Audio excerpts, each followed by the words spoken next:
has been since the dawn of civilization. Nobody really thought that it was an issue in this country until judges decided that it was again. And it says that in states' legislatures, it still allows local communities and local states and their governors, if they decide they want to go in that direction, they can go in that direction. But as I said, not one has ever done it. I can't imagine the people of Iowa or the people of Tennessee or the people of anywhere else would ever go in that direction. What it does is that it addresses the problem, which is judicial made law, and says you can't do that anymore. It also preserves the principles of federalism that we got back to earlier. That's a good, sound, constitutional, conservative position to maintain that will work more in our favor in the long run than if we totally do away with the principles of federalism in our country. Solves the problem, still preserves the principle. And I think that's a responsible approach to take. A couple of things that underlie everything else that we're doing in this country. Issues are plentiful.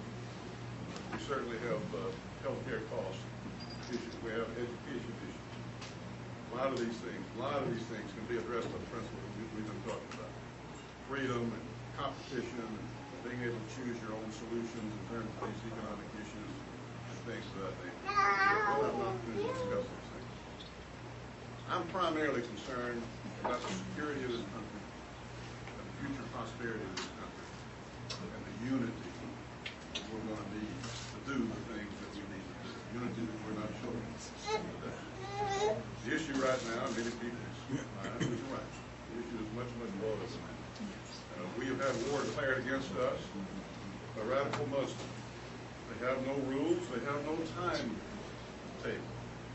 They are intent on bringing down Western civilization and bringing down the United States of America. And if they can kill a million innocent people in the process, they're more than willing to do that. We need to understand that the primary issue here is not tactics or strategy with regard to the particular place on the globe today. The issue is what kind of signal are we going to send to the rest of the world? Is it going to be one of weakness or strength? Of division or cohesiveness as a people? That in turn is going to define our security for a long, long time to come with regard to any front where we choose to draw the line with. We have to keep that in mind first and foremost as we go through this difficult time, and a time when it does look like we're showing progress and we're going to have the opportunity to leave some stability there, which will be better for the long-term security of this country because it will keep Iran out of there from taking over the whole place and provide a new sanctuary for terrorism that would be with us for a long, long time. On our prosperity front, on the economic front, I've got a radical idea. Let's keep doing what works and quit doing what doesn't work.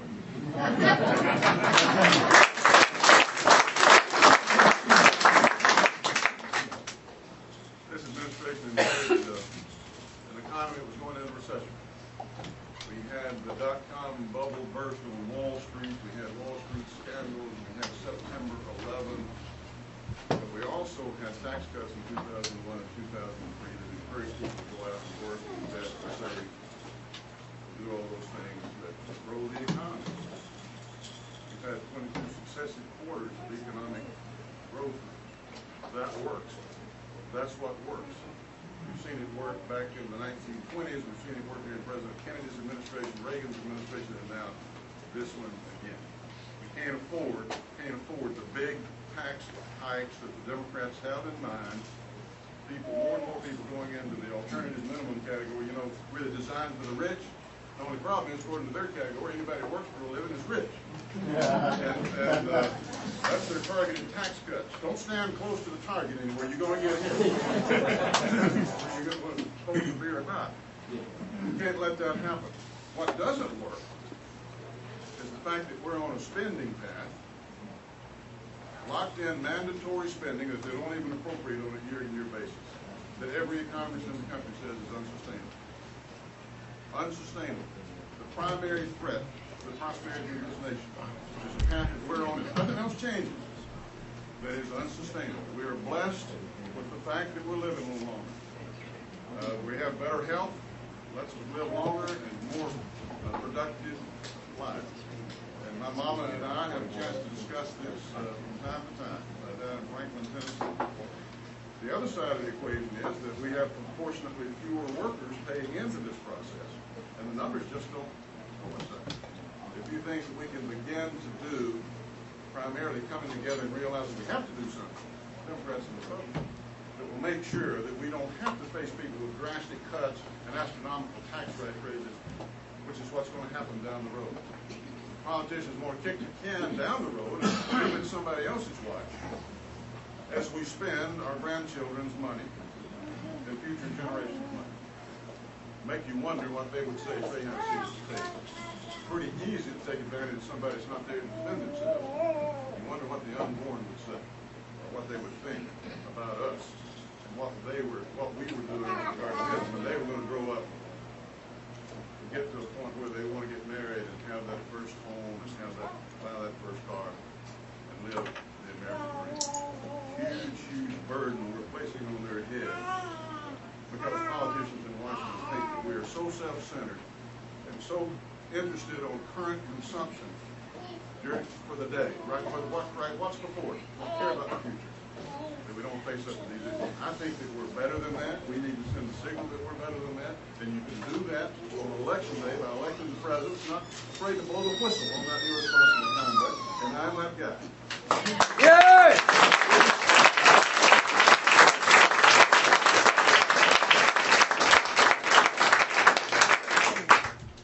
That issue and so many others is going to depend on our coming together on some basic things of the country that we haven't been together on for a while now. Look to Congress. Maybe their approval rating now is up to what, about 11%? Can't serve every percent of it. Division over all things, large and small. Backbiting, confusion, calculating, above all else, what can put them in a competitively advantaged position for the next election. It's always an election year or a year before an election year. Ever think about that? Third of the Senate every 2 years, and Congress every 2 years. So it's always an election year before the election. Most of the time and energy go to figuring out how you're going to capitalize on that. Not the things we're talking about here today. You need to keep in mind, it hasn't always been that. Our country stepped up from time to time and come together and done the things necessary to address tough problems. Came out the other end stronger and wiser as a people and as a nation. We have a proud heritage in this country of honor, sacrifice for the greater good. Our country has struck more blood for the liberty of other nations than any other nation in the history of the world. And I'm proud of that fact.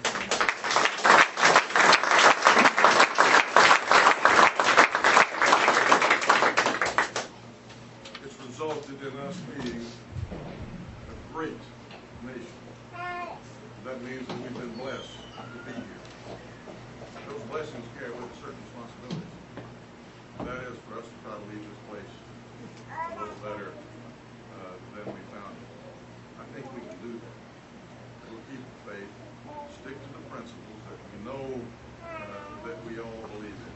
It's going to be up to us to lead that fight, to lead that effort. My friends, I honestly think, the reason I'm standing here today, I honestly think that together we can make that difference and we can do something good for America. Not just for ourselves, but for generations to come. I ask for your help in that regard. Thank you.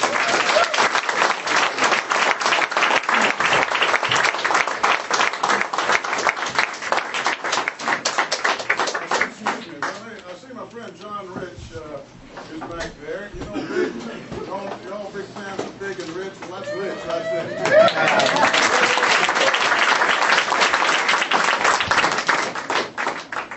John has taken all his valuable time and is coming around with me in various places, including all day here in Iowa. We're going to have a big time. And he's rich, and I'm going to play the part of Big. So to tell you the truth, I'd probably rather be rich than Big. But thank you for being here, John, and thank you for your friendship. Shall we talk about whatever you'd like to talk about? Let's open it up a little bit. Yes, sir.